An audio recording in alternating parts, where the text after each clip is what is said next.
As they became rich, they made people laugh for 9 years. The real disaster started, though, after the cameras stopped rolling. The group was torn apart by secret illnesses, feuds, and sudden deaths. On Broadway, one star fell. Another person tried a desperate political effort that ended in shame. Today, you'll be shocked by the shocking truth about what happened to TV's favorite family. Joe Ebsen, after the end of the Beverly Hillbillies in 1971, Buddy Ebsen could have stopped acting. The part that made him famous, Jed Clampett, had been over for 9 years, and he was already 63 years old. He didn't slow down, though. He started something completely new. Buddy changed his job a lot in 1973, which shocked everyone. In a crime drama, he played the role of Barnaby Jones, a serious private detective. This wasn't at all like the funny and chill Jed Clampett. In the role of Barnaby, he was a driven detective who had to find out who killed his son. It was a big hit, and it ran for 8 years. The fact that Buddy was in all 178 episodes shows that he wasn't done yet.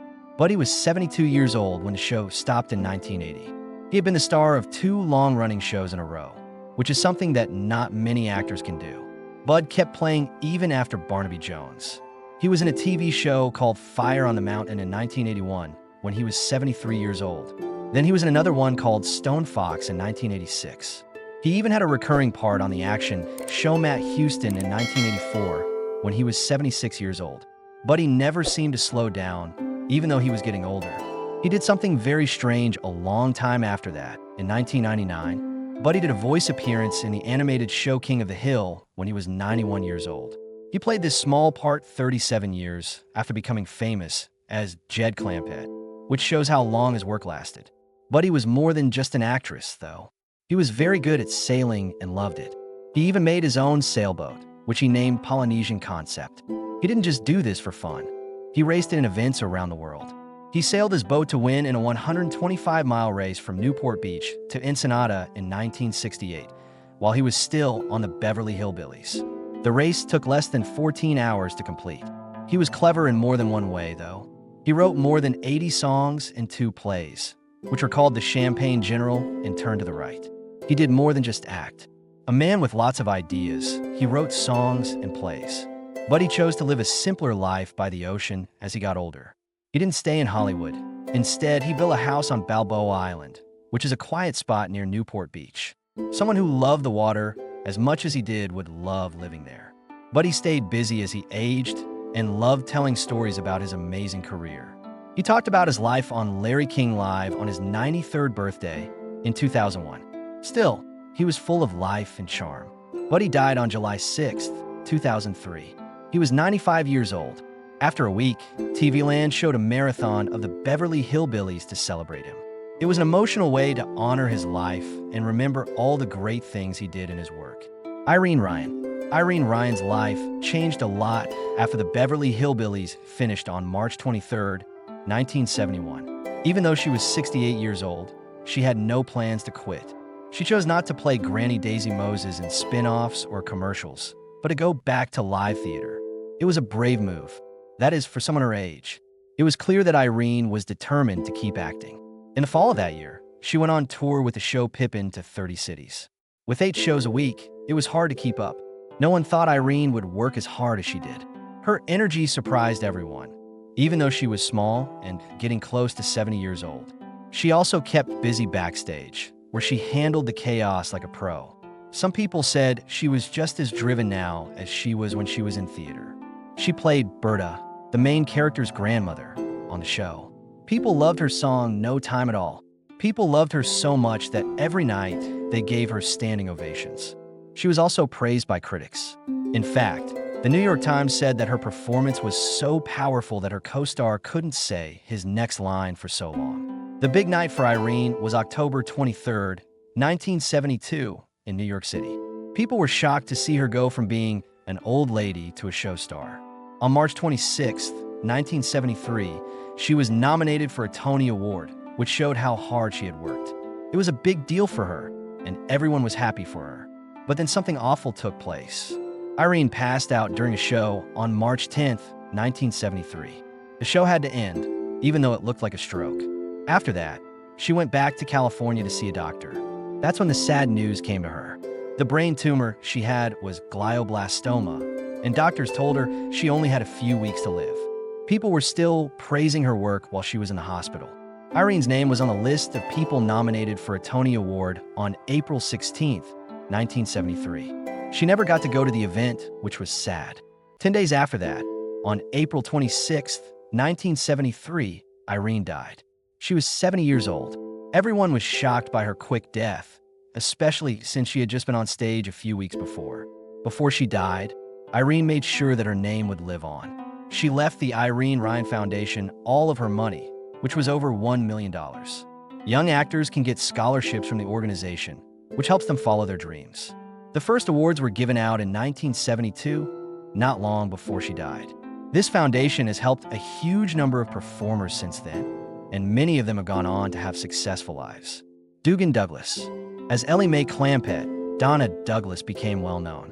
In the show Beverly Hillbillies, which a lot of people love. Things changed a lot in her life after the show finished, though. Donna had a choice to make when the show ended on April 23, 1971. It would have been great for her career if she had been cast in a new soap show. But she said no, which shocked everyone. She did not try to become more famous. Instead, she picked a different path. In September 1971, only a few months after that, Donna went to Israel. She will never be the same after this trip. An important spiritual event changed her life and led her to become a Christian minister. Donna left the movie business and became a church singer and motivational speaker. Donna Douglas Sings Gospel was her first gospel record, which came out in 1982. Even though it didn't sell 1 million copies, it was still a hit. She released 3 more records over the years. Her most recent one, Back on the Mountain, came out in 1989. During this time, Donna also talked about a secret problem she had when she was on the Beverly Hillbillies. She had been struggling with a severe eating problem and had lost a lot of weight, 95 pounds in just a few months. At the time, no one knew this. Donna said that her faith helped her get through it, though. Donna was in the news again in 2011, but this time for a very different reason. Mattel and CBS were sued for $75 million because she said they used her image for an Ellie Mae Barbie doll without her permission. The court case went on for months. Even though it didn't go to court, Donna was strong and driven, just like the TV character she played. After the end of the Beverly Hillbillies, Donna tried her hand at selling homes. In 1973, she got her license, but she didn't work in the business for long. She sold only 3 homes. Someone knew Donna and insisted on buying the house just because she was selling it, which led to one of the sales. It wasn't right for her, so she moved on to other things. She wrote books too. Donna's Critters and Kids was her first book. It came out in 1993. She was moved to write these Christian-themed children's stories by her love of animals. More than 100,000 units were sold. Miss Donna's Mulberry Acres Farm was her next book. In 2013, she wrote a recipe called Southern Favorites with a Taste of Hollywood. There were more than just recipes in the guide. It also had advice on how to act in Hollywood, combining her Southern charm with her time in Hollywood. Donna was asked to play Ellie Mae again in a Beverly Hillbillies movie that was going to happen in 1993. She said no because she didn't think it was the right thing to do. The movie never came together, but her choice showed how much she cared about the role she had played for so long. Donna kept in touch with her fans all the way through her life. People still knew her as Ellie Mae when she went to meetings and other events. She told a shocking story at one of her last shows in December 2014. She kept all of Ellie Mae's clothes, like her famous rope belt and blue pants. She had carefully put them away at home. She died on January 1st, 2015, and she was 82 years old. Life after the Beverly Hillbillies was full of turns she didn't see coming. A strong woman of faith, she also learned to sing and write. People will always remember Donna as Ellie Mae, but her real life was just as interesting and inspiring as her famous role. Max Baer Jr. Max Baer Jr. was born in Oakland, California, on December 4th, 1937.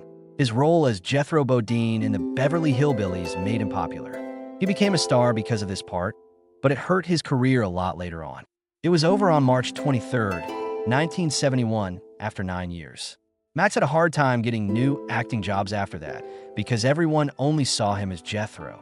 Hollywood didn't notice him, even though he had a business degree and a lot of skills. He had a hard time finding work for 3 years. It was also hard to get money. Before the Beverly Hillbillies, Max was only paid $500 per show. His pay only went up to $800 per episode, even when the show became the most hit in the US. This wasn't nearly as much as stars of hit TV shows make now. Max was in a tough spot after the show finished and roles stopped coming in. Max made the choice in 1974 to take charge of his future. He made his own movie called Macon County Line by using his business sense. He wrote, directed, and starred in the movie, which cost a little more than $100,000 to make. It was a huge hit and made $35 million, which was against all chances. Max was able to do more than just act, and this success helped his career get back on track. After that, in 1976, he made another hit movie called Ode to Billy Joe. Max got the rights to a Bobby Gentry hit song and turned it into a movie. The fact that this movie made $27 million at the box office shows that Max was good at making small projects into big hits. Max didn't end there. He had an interesting business idea in 1985. Max chose to make a casino with a Beverly Hillbillies theme after seeing other attractions with TV themes, like the Bonanza Ranch. He thought that show fans would really enjoy it. It took him almost 30 years to plan this project, but it showed how determined and creative he was. Max did well in life, but it wasn't all good. In 2000, he lost something very important to him. Cherry Rhodes, his girlfriend, killed herself at their home in Tahoe, Nevada. Max found her and the note she had left behind. He felt terrible at this time, and it got a lot of negative attention from the media. He had to deal with his sadness in public. He became famous as Jethro Bodine, but the part also put limits on him. Max was annoyed that people couldn't see him as anything else, but he didn't let that stop him. He used his link to the character in his business ideas instead. He also worked hard to show that he could be great in things other than acting. At 87 years old today, the last person who worked on the Beverly Hillbillies who is still alive is Max Baer Jr. Through his life, we can see how he changed problems into chances. Even when things were hard, he made a new living as a director and business owner. Ralph Bailey Raymond Bailey's life changed a lot after the Beverly Hillbillies stopped in 1971. For nearly 10 years, he played the wacky and scared banker Milburn Drysdale. A lot of people loved him in the part. Now that the show is over, things moved more slowly for him. He was 67 years old, and it was hard for him to find new work. 2 Disney movies were his last acts. His role in Herbie Rides Again, 1974, was that of a sneaky businessman. In 1975's The Strongest Man in the World, he played a college chief. These parts showed that Hollywood only saw him as a real leader. That was the last time Bailey did anything. He had no choice but to quit. Bailey began to show signs of Alzheimer's disease in the last few episodes of the Beverly Hillbillies. It got worse over time, and by 1976, he couldn't even tell who his best friends were. Gabrielle George, his wife of 51 years, took care of him. As Bailey's illness got worse, he pulled away from everyone. He used to love meeting people and having fun. In his last years, he lived quietly on a houseboat and in a small house in Laguna Niguel. Nancy Culp, who played Miss Jane Hathaway, was the only person from the show he kept in touch with. As a joke, he called her Slim. In the 1970s, not much was known about Alzheimer's. Many people thought it was a normal part of getting older. Bailey's health quickly got worse, and he had to be cared for all the time. This wasn't at all like Drysdale, who was always sharp and smart and tried to keep the Clampetts' money in his bank. The lack of money was another big issue. She didn't make as much as TV stars do now. Even though the Beverly Hillbillies was a very famous show, it paid about $1,500 to $3,000 per show back then. That's about $11,000 to $22,000 right now. Even replays didn't bring in much money. Besides that, his medical bills kept going up and he had no more cash. It was sad because he had played a character who was always trying to save money for years. Bankers looked up to Bailey even after his work slowed down. During the time that the Beverly Hillbillies was on TV, he was asked to talk at hundreds of banking events every year. Even though he was in the middle of the Clampetts' chaos, bankers loved how he made their job look important. Bailey used to be a runner for a bank when he was younger, but he quit because he found the job dull.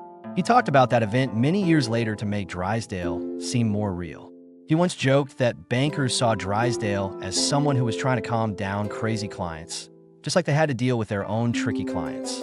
His death was caused by a heart attack on April 15, 1980. He was 75 years old. His ashes were spread out at sea because he didn't want a public wake. Not many people knew about his death. The Los Angeles Times only wrote a short eulogy for him, which was very different from a long one some of his co-stars got. Still, his part as Milburn Drysdale was memorable. The American Bankers Association gave him an award in 2019 for making banking seem funny and open to everyone during hard economic times. "Money can't buy happiness," Bailey once said, "but it can buy a good toupee." Most likely, he would have loved how this award became his last joke. Mary Culp. After leaving the Beverly Hillbillies, Nancy Culp's life was full of ups and downs. She was famous for her role as Miss Jane Hathaway. There were many hard times for her, some unexpected turns and times when she proved how strong and driven she was. Her story isn't just about her TV part. Nancy chose to run for Congress in 1984 when she was 62 years old. Even though most of the people in Pennsylvania's 9th District were Republicans, she wanted to serve them. She was a Democrat who cared about things like making schools better and protecting the earth. She thought she could change things. Even though some people didn't trust her because she had been in Hollywood, Nancy told the people that she could become a politician if Ronald Reagan could do it. "You can do well if you listen and care," she said. Bud Ebsen, her co-star on the Beverly Hillbillies, backed her opponent, which made things worse. Buddy made an ad for the radio that said Nancy was too left for Pennsylvania. They had fought about politics before, so this hurt Nancy a lot. The two of them were Democrats and Republicans, but she didn't think he'd hit her in public. Afterward, she said, "He's not the nice old Jed Clampett. It's not his business." She really lost because of the ad. She only got about a third of the votes, which was very low. She thought about the fight with Buddy for a long time. She wouldn't let anyone talk about him around her. Just before she died, they finally made up. Buddy agreed that the ad was wrong. Nancy became well known from the Beverly Hillbillies, but she didn't make as much money as some people might think. Back then, she made $5,000 per show, which was nice but not enough to last her whole life. As time went on, her TV jobs paid a lot less, and by the 1980s, she was having a hard time making ends meet. When she got cancer, things got worse because the medicines cost a lot of money. She quietly lived in Palm Springs, California. To make extra money, she taught acting, and she relied on checks from old episodes of the show. Some of her co-stars got rich from their TV roles, but she didn't. This made her later years hard. Nancy kept her private life very secret. For civil rights reasons, she fought, and for LGBTQ+ causes, even before a lot of people talked about them publicly. She told people near the end of her life that she was a lesbian, but she never said it in public. She married a guy named Charles Dacus in 1951, but they split up in 1961. She didn't like talking about him and once said, "Some doors are better left closed." People thought they broke up because they were no longer compatible, but Nancy didn't tell anyone the real reason. Nancy found a new calling in teaching after she lost the election. In 1985, she started working as a teacher at Juniata College in Pennsylvania. She taught theater, ran shows, and gave talks about how the media portrays women. Her pupils adored her and praised how tough and loving she was. Nancy liked telling young people her Hollywood stories and showing them how powerful stories can be. A part of her life was still acting, and in 1989, she was in an episode of The New Love Boat. She loved being a teacher, though. Nancy died on February 3rd, 1991. She was 69 years old. She was regarded as a brave politician, a good actress, and someone who stood up for what she thought was right. A lot of people have grown to love how much she cared about helping others and standing up for causes she believed in. Kids and adults alike could watch her as Miss Jane Hathaway again when the Beverly Hillbillies started playing online. Life wasn't easy for Nancy, but she was strong when things got hard, and she showed that people are more than what you see on TV. It's Harriet E. McGibbon. Harriet E. McGibbon became well known for her role as Margaret Drysdale on the TV show Beverly Hillbillies. Her character was a spoiled rich woman who made things hard for the Clampetts. Her life changed after the show stopped in 1971. It was hard, she lost loved ones, and she learned some surprising things about her family's past. Harriet was already 66 years old when the show finished. She had worked in show business for 50 years. After that, she kept playing, but only in small parts. In 1972, she played a wealthy hostess in a TV movie called The Judge and Jake Weiler. Her last movie role was in The Best Place to Be in 1979. She also had short roles on TV shows like Mannix and Bewitched.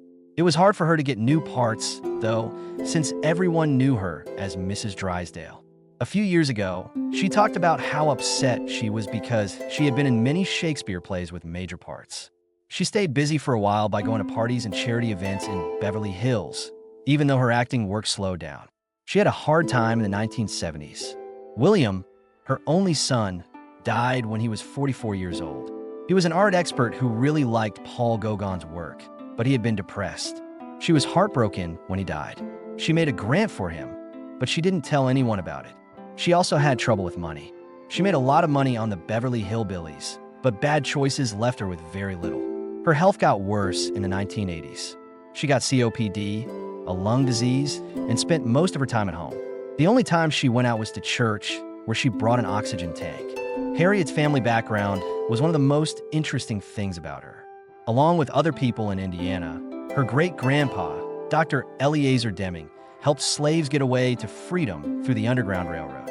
He once helped a family get away by hiding them in fake tombs. He was caught in 1862 for breaking the Fugitive Slave Act, but his family paid his bail. In 1985, Harriet gave his journals to a historical group so that his story could be told in the future. She didn't talk much about this part of her life. Harriet lived out her last years in peace in a small Beverly Hills house with a nurse by her side. In the afternoon, she liked to watch old movies. In the morning, she liked tea and scones. Four Horsemen of the Apocalypse was one of her favorite old movies to watch. She wore Mrs. Drysdale's famous fox stole to a Beverly Hillbillies gathering in 1985, but she had to leave early because she was having trouble breathing. She died in 1987 when she was 81 years old.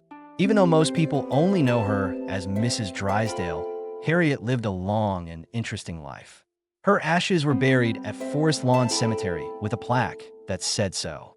She was one of the first radio players to do live sound effects, and she even helped change the way American theater actors did dialogue. Her character on the Beverly Hillbillies also subtly tested gender roles by being ambitious and never saying sorry for it.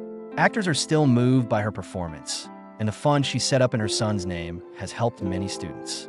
Harriet's life had many ups and downs, but she left behind a lot more than just one TV part. B. Benaderat. The Beverly Hillbillies cast B. Benaderat as Pearl Bodine, who was her cousin. People loved her role, even though she was only in 22 shows of the first season, which ran from 1962 to 1963. She filmed her last show on October 17, 1963.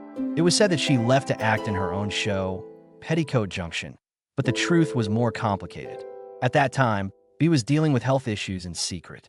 In 1963, she was told she had a growth in her left lung, but she didn't tell anyone. This took place right before the Beverly Hillbillies became a big hit. At the same time, the show's director, Paul Henning, made her make a hard choice. She had the choice to stay as Cousin Pearl or become the lead in his new show, Petticoat Junction. Bea loved her role as Pearl, but she couldn't pass up the chance to have her own show. CBS tried to get her to stay before she left. They even said they would pay her twice as much. It took Bea some time to decide, but she kept her word and moved to Petticoat Junction. It was hard for her at first to get used to it. The way Pearl spoke and behaved was hard for her to let go of. It made the set run late, and some people weren't sure if she was the right person for the job. However, Bea's skills could not be denied, and the show was a hit. Bea's health got worse while she was doing well at work. During the 5th season of Petticoat Junction in 1967, she had surgery to get rid of the growth. It's sad that her lung cancer had spread and couldn't be cured. Bea worked as hard as she could even though she was really sick. On September 28, 1968, her last show aired. Her voice was used instead of her face because she couldn't be on camera. Her fans didn't know it would be her last show. Bea died on October 13, 1968. Buddy Ebsen, who used to work with her, came to see her right before she died. Afterward, he told Pearl that Bea's last words to him were, "Tell her I said goodbye." Everyone was shocked when she died. At first, Petticoat Junction didn't say anything about it directly because Bea's character, Kate Bradley, was visiting family. Fans thought this wasn't fair and didn't respect her memory. That was not the end of Bea's impact. Jack Bannon, her son, went on the Beverly Hillbillies in 1969 to honor his mother. Buddy Ebsen helped make it happen. Bea was put in the National Radio Hall of Fame in 2006 for her work in radio in the past. She would have been 112 years old in 2018. In honor of her part as Betty Rubble on the Flintstones, a special event was held. She had a live reading of a lost episode that was written just for her fans.